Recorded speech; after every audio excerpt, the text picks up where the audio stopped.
Well, folks, welcome to this week's A Sportsman's Life. Look who Mr. Jeff and I have with us. Mr. Whitetail is going to be has been part of our show for a few weeks. Larry is going to impart some knowledge each week and some fun. It's all fun. It is all fun, and I am truly honored to be with you guys. I'll tell you what, Luke and I have been doing radio for a while. Almost 11 years, every Saturday morning or throughout the week as well too, and I've had the opportunity to spend time around Jeff through Luke, and I am truly honored to be part of this. And really what my kind of part that I kind of see is kind of a Q&A kind of thing, where we'll talk about different hunting tips, learning about optics, learning about hunting gear, learning about rifles, all those kind of things. Just pure simple information that you may already know, but you know, there are a lot of people getting into the outdoors, so we're going to try to take it very basically and bring it forward. Excellent. And folks, if you think running with these two rascals is not fun, this is really serious hard work, but we're going to jump into our show, so stay with us every week. Larry's going to be here, Jeff's always with us. We're going to have a great time, and we want you to be right here every week with us. On this week's show, we're going to talk a little bit about hunting blinds, setting up hunting blinds. We've got the Texas bow season coming up here within a couple of weeks, and we've chosen a spot here, not for bow hunting. We're actually going to put up a snap lock blind. These things are great, folks. They're easy, light, portable. They're insulated, they're plastic, they're awesome blinds, and I want to set one up today, and we're gonna take a look at the blind once we get this thing set up. But join me on this adventure. We've got all our material sitting out here. We're gonna put this one up on 6-foot posts and get it up off the ground. This area can flood, actually. I've been in here where there's 2 foot of water. There's a creek that's about 20 yards this way. We've got a road that runs along the creek that way, a road that comes in, and of course we've got a feeder behind us. So we are all set up here. This is a great spot. It's kind of funny. I used to have a blind right here, and a tornado came through here, dropped some big trees, and crushed the blind that was here. So thank goodness we don't have any really big, nasty trees that could fall on our new blind. So we're going to get this snap lock blind set up, folks. Stay tuned. I want you to see this blind once we get this thing set up. And stay tuned, we've got some other great stuff coming up on A Sportsman's Life.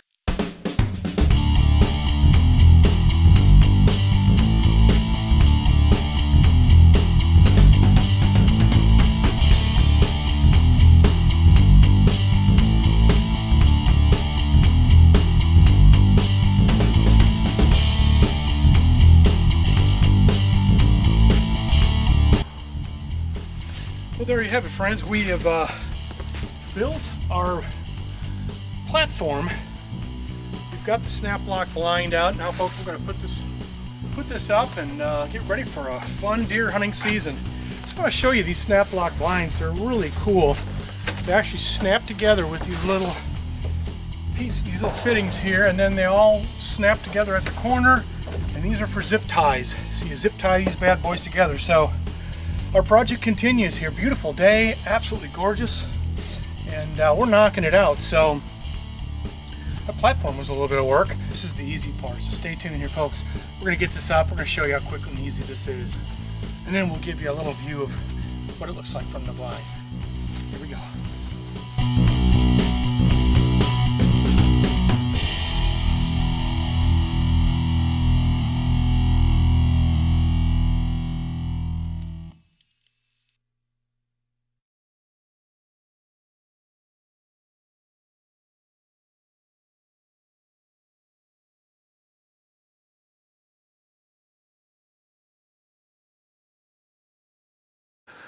Okay friends, there you have it. A finished product. Again, Snap-Lock blinds. Check these guys out. SnapLockHuntingBlinds.com. These are fantastic. They're really relatively simple to put up. The only thing that made it a little interesting is obviously we're putting it up on a platform, getting it about 6-8 feet off the ground there. So this is going to be perfect. As you can see, we've got a feeder over here, and then we've got a road off this way. Well, I tell you what, let me get up in the blind and let's take a peek from up there. The inside of a Snap-Lock hunting blind. Get up inside here, and as you can see, we've got these just open up like this, and then they bungee and they hold the windows open like that. Then we've got a feeder there. Here we are. Here we are looking down the road.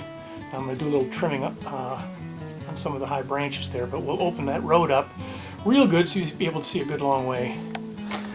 And then we've got, looking out this door, this window here where the door is, we've got a road going off that direction. So the deer use these roads quite frequently, and I tell you what, great place to sit is right where we're going to be. And of course there's our feeder. So we are all set to go. Check them out, folks. SnapLockHuntingBlinds.com. Folks, as an old outdoors writer, I have used lots of products. Smoking Tex electric smokers. The best smokers that you can find. This is Diz and this is Scott, my buddies. Diz, tell them how they can learn more about Smoking Tex. Yeah, obviously the #1 source of information is going to be our website. It's got hundreds of recipes, it's got helpful guides, it's got all of our models and our accessories listed there. Of course, we have a phone number, 888-922-1511, and we'll actually answer our own phones. That's true. And Diz, the main thing, the easy way, smokingtex.com. You can learn all about it. Correct. And of course, we're on all the social media, Instagram, Facebook, etc. So take a look at us whenever you can, and whatever social media you'd like, and we look forward to working with you. Well, it's your old buddy Luke Clayton. How's all my friends doing today? I'm out here at my cabin, which you can see the horns and stuff, kind of a rustic spot, but a spot where I do a lot of my writing and some of my radio shows, and where I often visit with you folks and share a recipe or just something that's going on with me.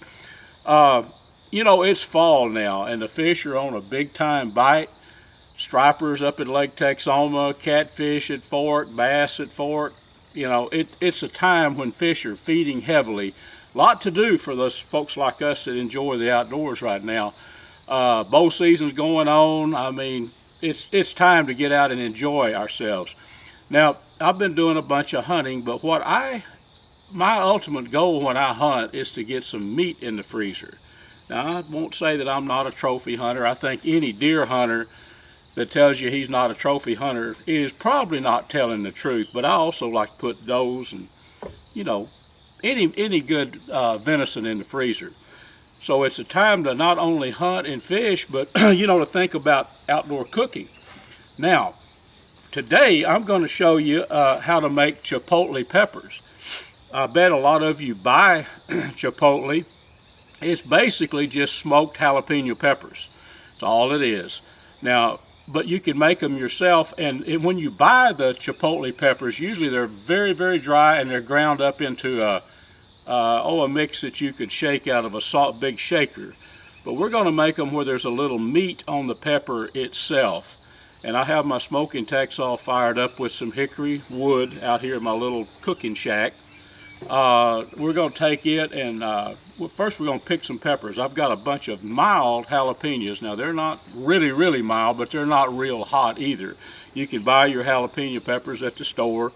You can either, the big ones, you can cut them in half and seed them and then just smoke the halves. But these, we're going to smoke them whole. And let's go out and let me show you the ones I'm going to pick. And then we'll put them in our smoker and smoke them real slow, probably about 150 degrees. And I'm not going to dry these completely out. I'm going to make them where there's a little bit of meat on on the pepper, where we can I like to chop it up in dishes like guisado and tacos. I mean, chipotle smoked peppers, the smoke flavor just gives the pepper an added boost, I think. So let's go out here, let me show you the ones we're going to pick, and then we'll get out here on the smoker, put them in there and smoke them for probably, at least 8 or 10 hours at a slow temperature. So let's go look at some peppers. Well, folks, I carried over a couple of jalapeno pepper plants through the summer, and this is really a milder version of the jalapeno. They're still hot if you let them get a little maturity on them. But we've got a bunch of peppers right here. I'm sure you can see some of these nice ones. Have another plant right here with some of the longer jalapenos. And we are actually going to pick these here in just a bit. Take a look at these. We're going to pick these and put them on a little mesh rack for our Smoking Tex electric smoker, and let them smoke 8 or 10 hours real slow at about 140 or 150 degrees. But smoked jalapenos, chipotle, that's what they become when you smoke them. They are some of the very tastiest seasonings that you can put in soups and stews. Guisado, I'll make a lot of guisado, especially out of wild pork and venison. But I think this is something you might want to do. If you don't grow your own, which probably many of you don't, go to the store and buy them. The ones you buy will be somewhat bigger than these, but these are, these are the size that I like to pick. So let me pick these, and then let's fire up that Smoking Tex, put some hickory wood. I like chipotle hickory flavored. Let's put some hickory wood in that Smoking Tex electric smoker, set the thermostat about 150 and let her go for a while. So I'll get them picked, and then you can join me back over here at the smoker in just a couple of minutes. Okay, now we have our peppers picked, and in my trusty Smoking Tex electric smoker, here's you an overall view. I've got the old firebox, the wood box down there loaded with some hickory. Now here's our peppers. This may not look like a lot of peppers, and it's really not, I guess, but that's enough. Can you imagine how far those smoked chipotle peppers are going to go? I mean, I don't think you'll ever use more than 3 or 4 in one time. But we're going to set our thermostat at about 150 and get that hickory wood going really good. And the next time you see I'll show you a finished product. Now, okay, these little peppers like right here.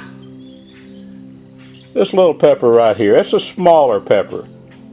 Now we'll probably go ahead and smoke it to where the point that it's actually dried out.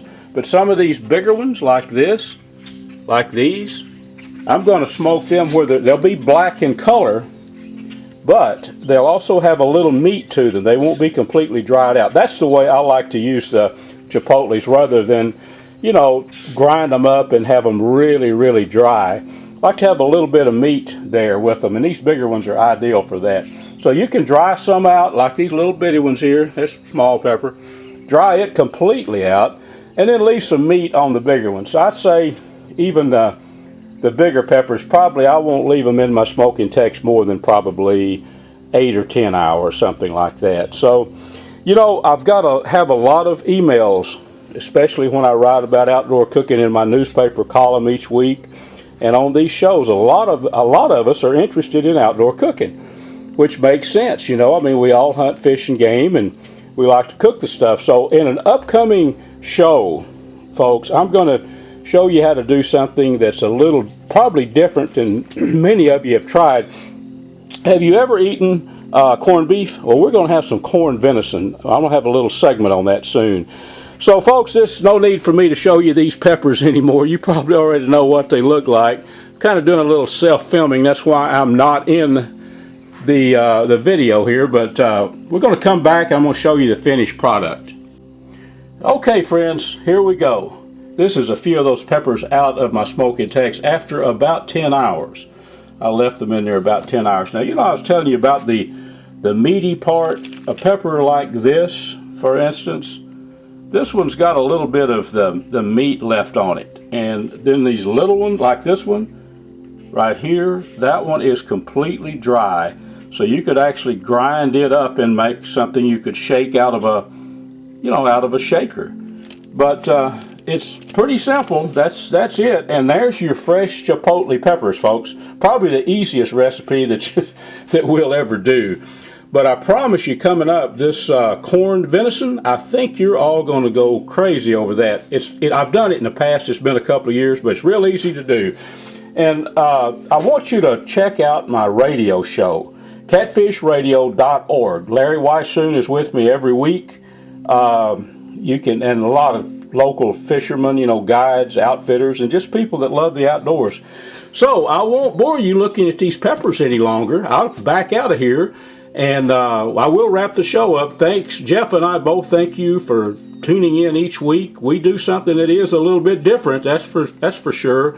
But we get thousands of people every week watching our little video show. So stay tuned. Next week we're going to bring you something that I think you'll enjoy. Well, folks, a couple of years ago, Texas made it legal to hunt with air rifles, big bore air rifles. Now, me and my buddy, Mr. Weissoon here, Larry has got an air rifle that shoots arrows. Also known as bolts, I have learned. Bolts are arrows, and this is the Seneca Dragon Claw, 50 caliber. It also shoots bullets. It does. I prefer to shoot the arrows because it's a little bit different compared to everything that I've done in the past. I used to tease people, you ever going to shoot a bow again? I said, yeah, as soon as I can shoot it out of a gun. Well, guess what? Now I can shoot a broadhead bolt out of an air gun with That's this right. particular model. And we're out here hog hunting on our buddy Jeff Rice's Buck and Bass Ranch. Got a broadhead on there. Cape buffalo have been killed with this rig. Right. Keith Warren is taking Cape buffalo, and don't tell him what else he's taking in Africa. So it's a great tool. It's a new way of hunting as far as I'm concerned, and I'm anxious to try it this year. And Larry, that's part of it. It was new to me when I first started shooting air guns about 9 years, big bore air guns, PCP guns. It was brand new, and that was part of the allure to me. It was something new, and I got to learn about it. Now, so Larry has the arrow hunting with the bolt or the arrow covered with the Seneca Dragon Claw. Great setup. Now, if you want to use, now this is what I hunt with. This is Air Force Air Guns Texan. Now, this is the carbine model. They make a longer barreled model that gets a little more velocity, but I've killed a bunch of critters, hogs, and I killed a nice buck with this rig last year. So Air Force Air Guns Texan, this is 45 caliber. They make a 50 caliber, which I haven't shot yet, but this will generate over 500 foot-pounds of energy. So bullets, Mr. Weissoon's got his arrows. You think, well, what kind of bullets? You'd think, well, it's an air gun, maybe a little light bullet. These are Swage bullets here, and Nielsen Specialty Ammo makes them. Now, you probably can't see them this close, but they're a very well-made, well-designed bullet as far as for air guns, strictly. So, Larry, I think we maybe give the folks a good primer in air gunology. It is. It's a new way of hunting, legal now in Texas. Bows, this one can't be used during the archery season, but it can be used with an arrow during the regular hunting season. So just something new to play with and a new kind of adventure. And if you haven't tried it yet, let me suggest that you do. I think you'll be truly impressed. I think so, Larry. And for folks that, well, where do I get all this stuff? Pyramid Air is the largest air gun supply company in the world. Just go to Pyramid Air. They have people there that you can actually call if you're going to have some questions. If you don't know someone that's already shooting these big bores, well, Pyramid Air has some folks that can help you out. So hopefully this little tutorial with Mr. Weissoon and myself, hopefully it'll help you get started in something that's fun to do.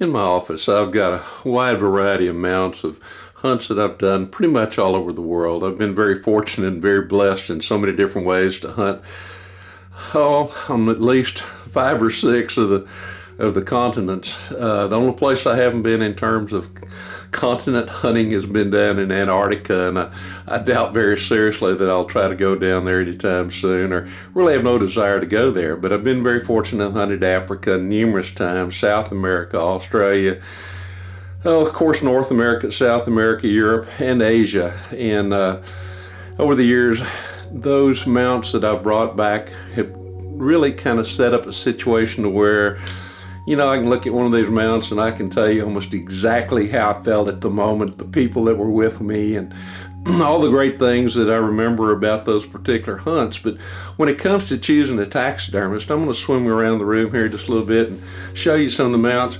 When it comes to a taxidermist, one of the things you want to do is to make certain that you find somebody that really knows what an animal looks like. Taxidermists that I'd use these days are double nickel taxidermy based out of pretty close to New Braunfels, Texas. These guys know what deer look like. They know what this particular sheep here on the left is a Mouflon sheep from Austria, a red sheep from over, they originated over in India, in Iran and Iraq and those areas. And then of course the pronghorn antelope as well too, that came from Western Texas. This happens to be the best one I've ever shot. It's a 17.5 inch buck, and it may not look that way right now, but if you look how far those hooks hook in at the top, it's really where the length comes in. A really good mule deer out of Colorado, and down below is a Colombian blacktail from Northern California, and then of course we have a roe deer. That one right there is from Sweden. What looks like a caribou is actually a reindeer, is from Norway. And again, another little roe deer. This one happens to be from England, just not very far out of London. All these animals that are in here are special to me as far as I'm concerned. And again, when I look at these mounts, they allow me to simply just remember every little detail that there was involved, such as these two Spanish ibex, and next to it is a Sitatunga from Uganda, and then there's a variety of other small animals there as well too, from different parts of the world, and of course then going right back to the mule deer, and a painting by Don Keller, a very dear old friend of mine who unfortunately passed away not too long ago, and who was one of the great artists as far as I'm concerned when it comes to whitetail deer, but also somebody who illustrated my first book, The Fair Flat Philosophy, a book that I did with Fire Press back in '95. But in choosing a taxidermist, look for one that really knows what an animal looks like, pays attention to detail such as around the eyes. The ears can tell a story. Every one of these, if you'll notice, has some of them are pointed forward, some of them are pointed backward, some of them are kind of at rest. Sometimes there's one that's got an ear pointed forward and another one that's pointed backwards. So it's just kind of a natural situation. But if you're going to use a taxidermist, spend a little time with that taxidermist before you go on a hunting trip. And once you get an idea as to the quality of the work he does and what kind of an artist he is, find out how long it takes for him to get the mount completed. Because in the past, I've had mounts that I'm still waiting on. And that's been 5, 6, 7 years ago, and even longer. So, you know, try to find a taxidermist that's timely. It's one of the reasons I like the guys over at Double Nickel Taxidermy. They do such a fantastic job in terms of the mounts that they do, the quality they do, how long lasting those mounts are, the expression they put into those individual animals. And it really makes the difference. You want to have a nice mount that's going to last for a long time when you put it on the wall, and or in my instance here in my little office. Even fish happens to be a fish I caught in Colorado, cutthroat, years and years ago on a fly rod. But these even fish, to me, the best kind of fish mounts are the reproductions that they do. They used to skin them out, and then over a period of time they would kind of start losing their color and losing the skin, and the fins would start going apart. So to me, I really like the ones that are really kind of just replicas, take very good measurements as far as length and girth and pictures, and with their painting they can reproduce those colors almost exactly as to what that fish looked like whenever it was taken out of the water. Well, friends, welcome back. Thanks again for joining us on this week's show. Gosh, guys, we have so much fun doing this stuff, don't you think? I mean, I know.